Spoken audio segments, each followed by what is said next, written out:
your Renaissance student, all is well? And all is in divine order. Please stand if you don't mind. And let's just take a deep breath of optimistic oxygen. Optimistic oxygen. Turn away the smog and just breathe in some optimistic oxygen. Let's take it all in. Release it. More. Release. One more time. Release. Now repeat after me. Wholeheartedly, I have come to have life and have it more abundantly. Thank you. You may be seated. You can stand if you want to. Breathing in optimistic oxygen.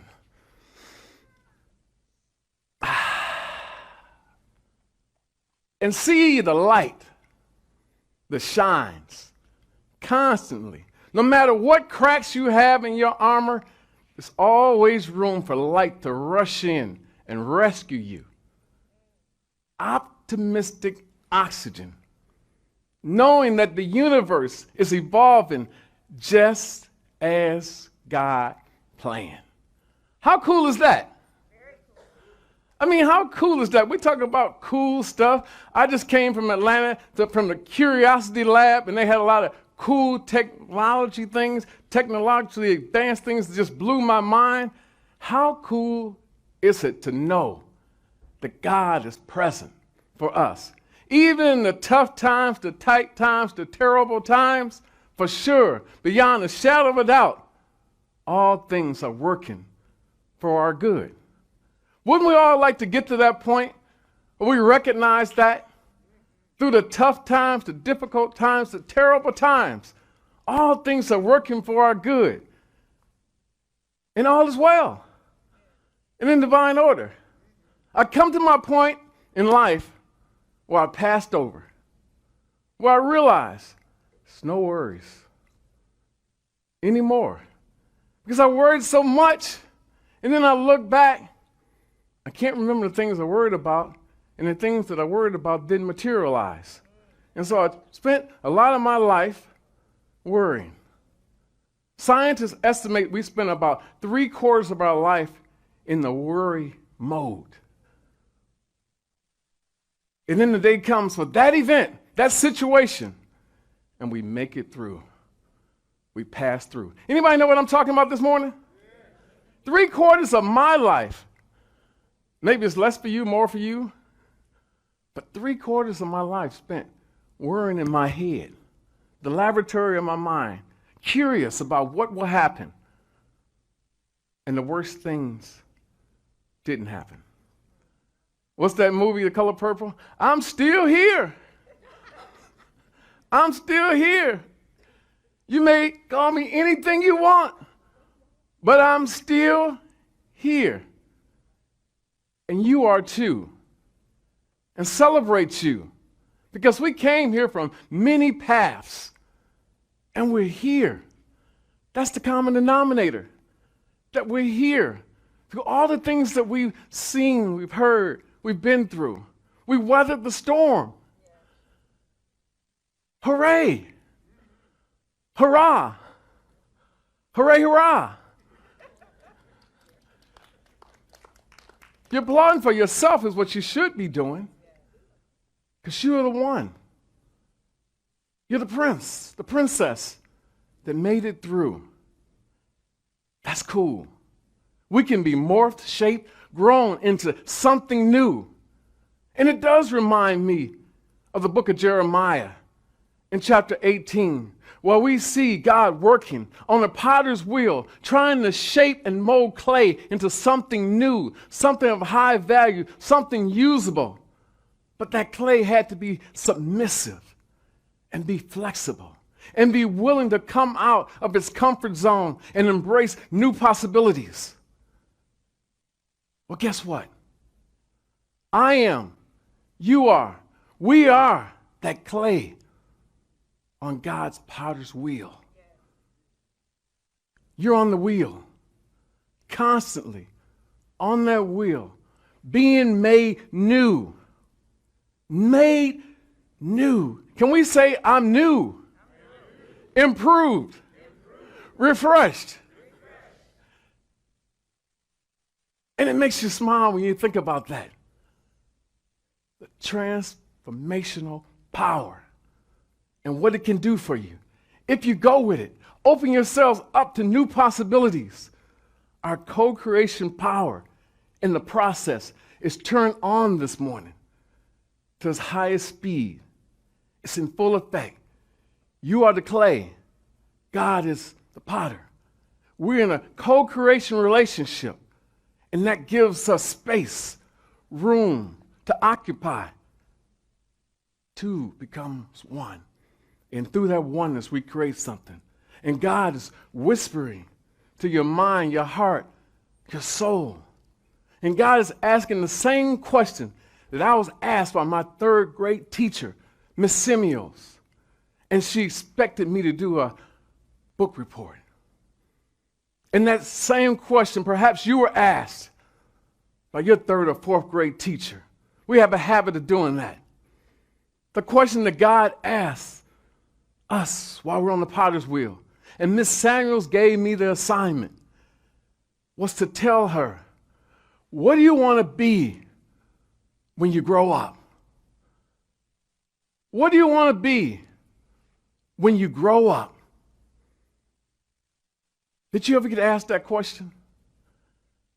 As a small child, we're asked that question.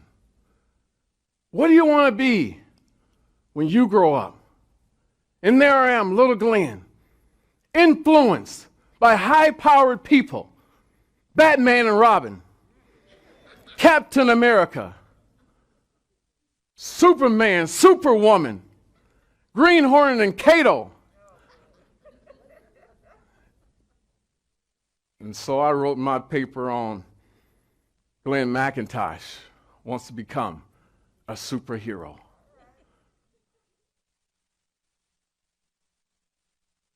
I took it to class the next morning and my teacher rejected it and said, pick something realistic. You're smart. You can be a lawyer, a doctor, anything. So do it again. By that time, I was crushed. Because I think I was influenced to become a superhero by what I saw in my family. You know that term they use, Michael, dysfunctional family? Or my neighborhood, low socioeconomic status. More plain for some of you, the ghetto, the hood. But I think I was influenced by wanting to just be able to help people, to save people, to rescue people. So that was my influence. Maybe I had the wrong idea, but I wanted to be a superhero. Anybody ever want to be a superhero or super shero? My women, I don't want to leave you out. Wonder Woman. But think about it. How do we get forced to make critical life decisions that could impact us for 10, 20, 30, 40 years as a kid with no training about truth, no training about the possibilities, and no training about divine destiny? I had none of those things. But how many of us mapped out the journey to what we said we wanted to become? In the third, fourth grade, we mapped it out, step by step by step. We had the plan, the ironclad plan of what we were going to do. And how many people followed that map? How many people became what they put down as a response to that question? What do you want to be when you grow up? It's such a daunting, big question for us to answer. And even when I think about it, I think about where I landed was in a jungle. Not the kind of jungle that has, lions, tigers, and bears, oh my. But the kind of jungle where you deal with issues, nagging complaints, people with demands on you, jobs that want more and more of your time and creativity and energy, falling health, a wallet that's empty, and all the time trying to stay connected to family and to do what's right. You know what I'm talking about? We all are there, that jungle. But if we could all just make it a habit of breathing in optimistic oxygen again and again, right now, what if I gave you that elementary school assignment, God's potter's wheel question? What do you want to do when you grow up? Because do you realize that every second, every minute, every hour, we're turning, we're evolving, we're moving, we're becoming new, something new, for better or for worse, richer or poor, but we're evolving. The person that was yesterday is no more. We all understand that, right? The person we were yesterday, yesteryear, is no more. We're on that potter's wheel, and we're being asked constantly, what do you want to do when you grow up? Because we're all growing. It don't matter what age you are, 10, 20, 30, 40, 50, 60, 70, 80. We're still constantly growing. And life is asking us that question. What do you want to do when you grow up? Do you have the answer? It's okay if you don't. It's okay.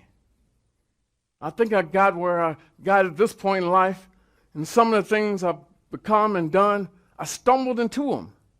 Right place, right time. But then there were some things I did that weren't so great. Wrong place, wrong time.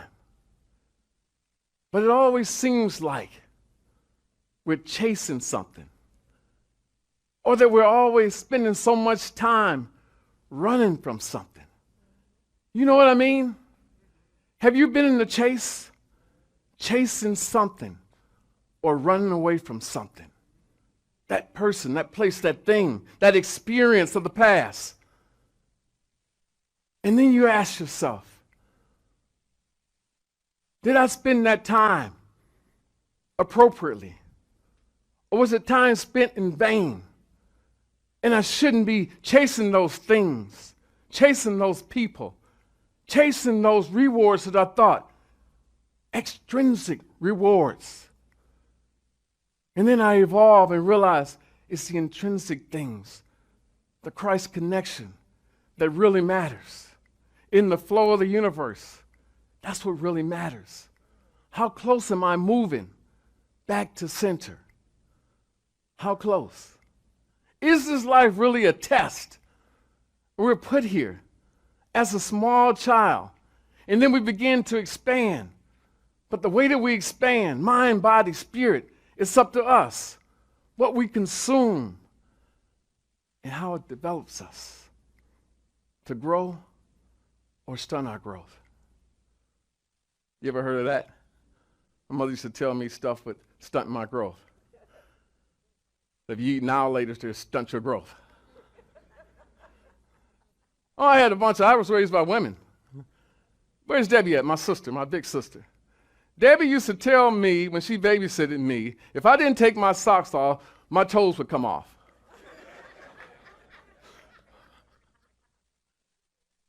Debbie was an A student, graduated high school at age 15, so I believed her. I thought she did the science.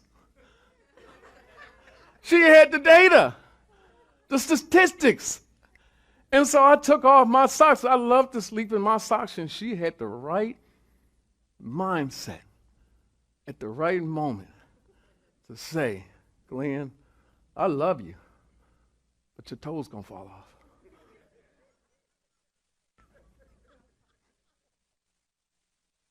I put my socks back on, Debbie. I sleep with my socks on now.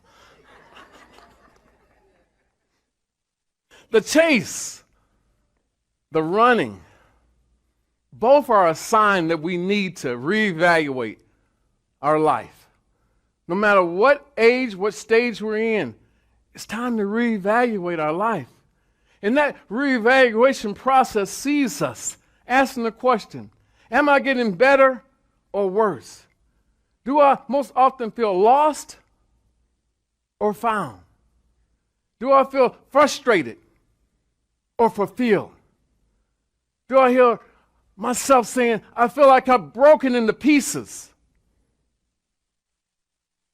Or I'm blessed and highly favored?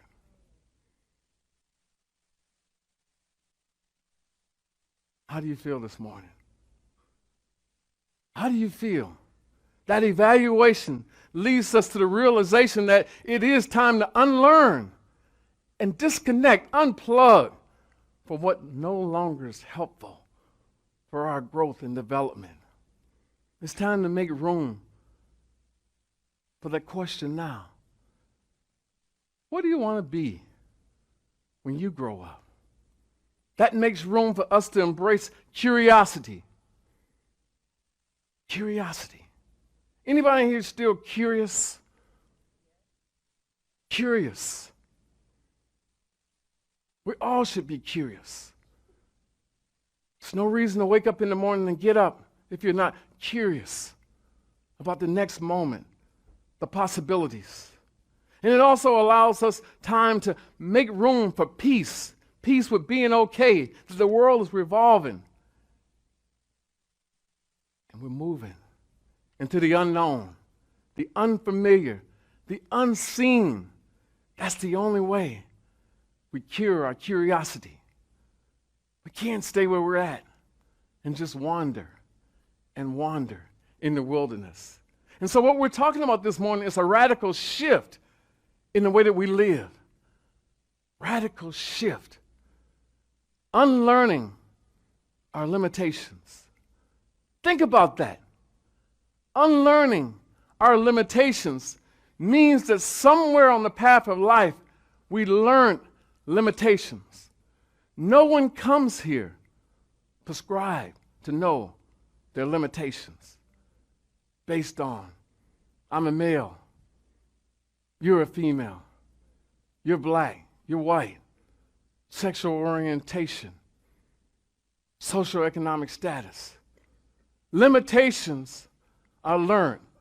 Can we say that? Limitations are learned. Limitations are learned. And we have the possibility to unlearn those limitations. The thing that holds us back more than anything else is our mind telling us that we're inadequate, that we're limited.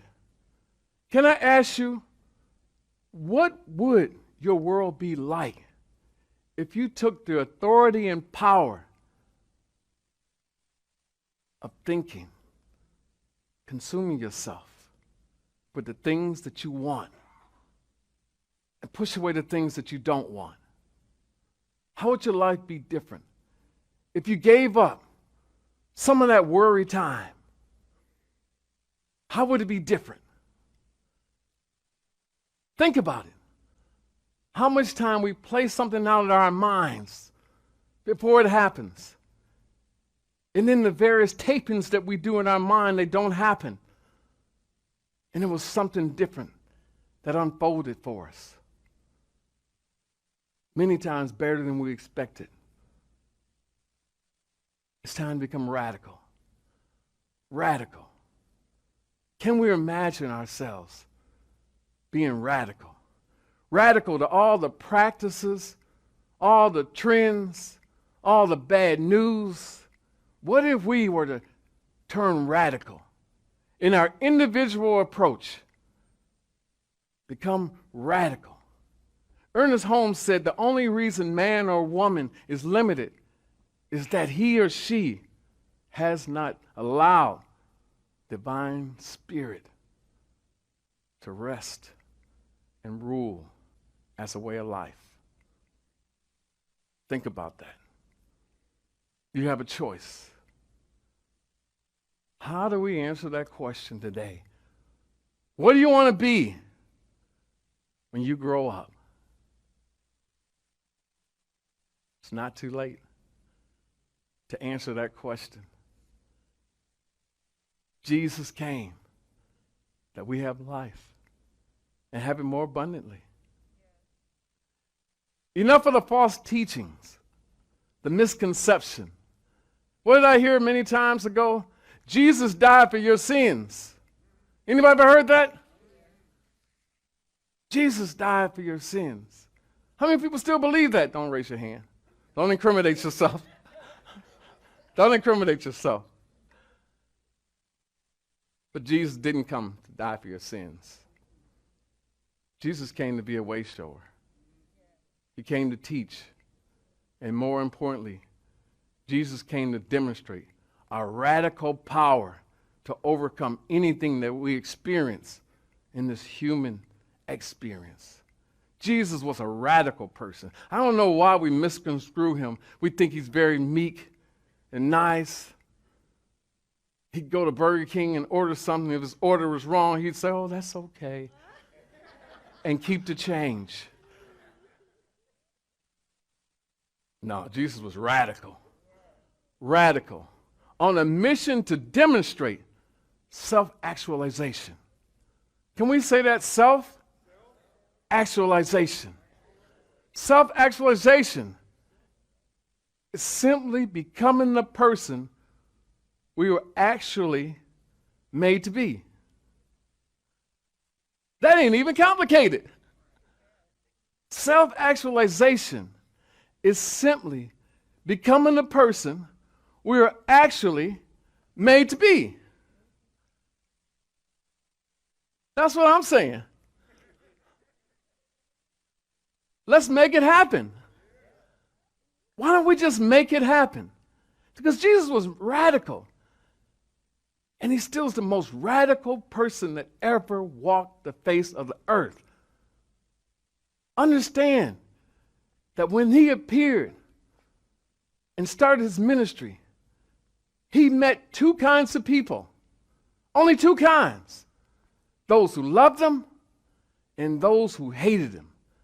And those who hated him saw him anti-establishment, anti-trend, anti-style, anti-law, anti-religion, and they said, "We got to take this dude out. We can't let his influence spread because we're going to lose our power. We got to take him out." Anybody took somebody out? I don't need to know that either. I don't want to know that either.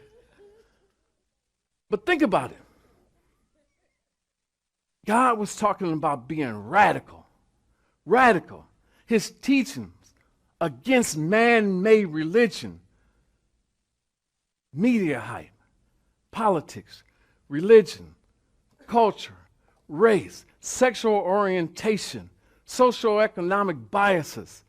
He threw them away and talked about this thing, radical forgiveness for all.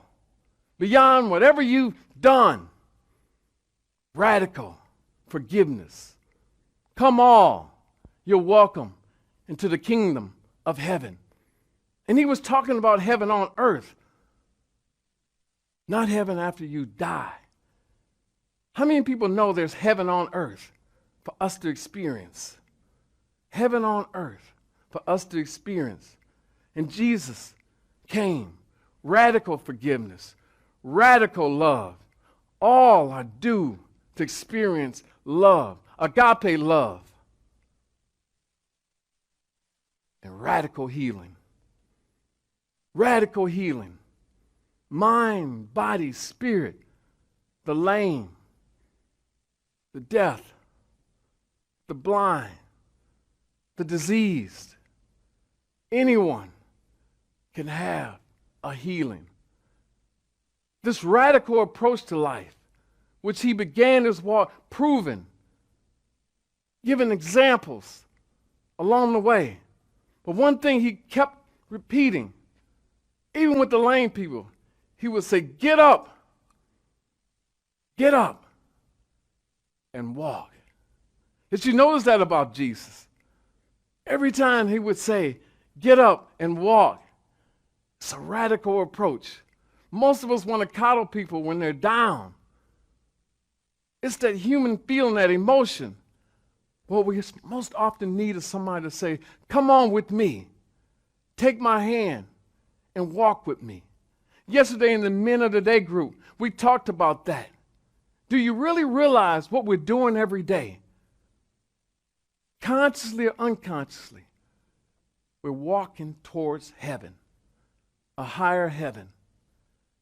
And once you realize that you're walking towards a higher heaven, you have two choices: to be a good Samaritan or pass people by. Which will you be? You have come that others may have life and have it more abundantly. That's your purpose. That others may experience you and know that this thing that we call spirituality is real. Don't practice spirituality out of an obligation. The 10 Commandments. The thought of going to hell. So a lot of us run from spirituality. We run from Jesus. We run from God. And we think about the 10 Commandments. I saw them.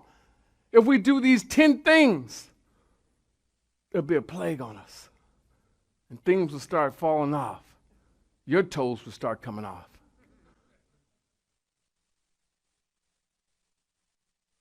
And that's where we live. We run. We hide from the most powerful relationship that we can have. That's what we do. We run. The challenge is to realize we're heading back home, but we were put here on a mission. The mission was to give love, to help heal the experiences of others, and to know we're never to find ourselves in a valley, to find ourselves staying there, renting space in an apartment, buying a house in the valley. We're just supposed to be passing through, passengers on our way back to a higher heaven. Be that good Samaritan. You know, when I think about it, with this message, we really come full circle. We come to the point where we have answered that question.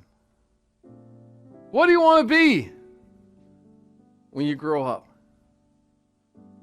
Miss Samuels was wrong.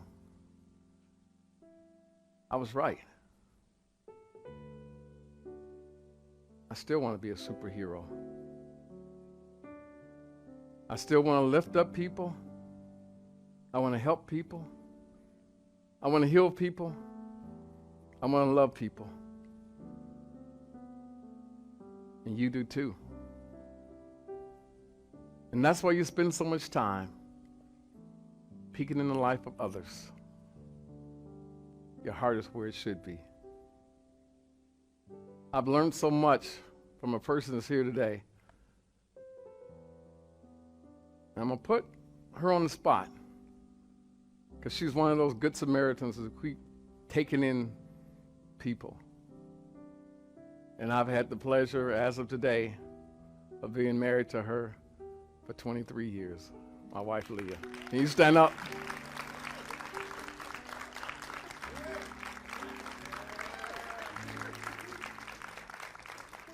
Thank you. Love you.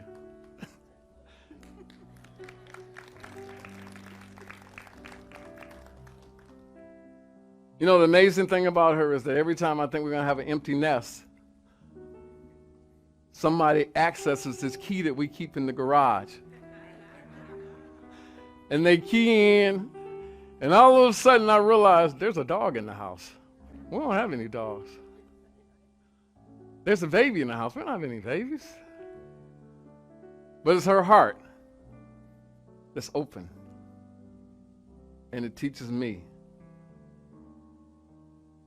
that we're supposed to be superheroes and super sheroes. So if you're wondering how you're occupying your time, if you're thinking about somebody else, you're on the right track. You're on the right track. Just don't worry too much. All things are working for their good and your good. Renaissance Unity, I love you. And there's nothing you can do about it. So you might as well love me back. Thanks for having me this morning. God bless you.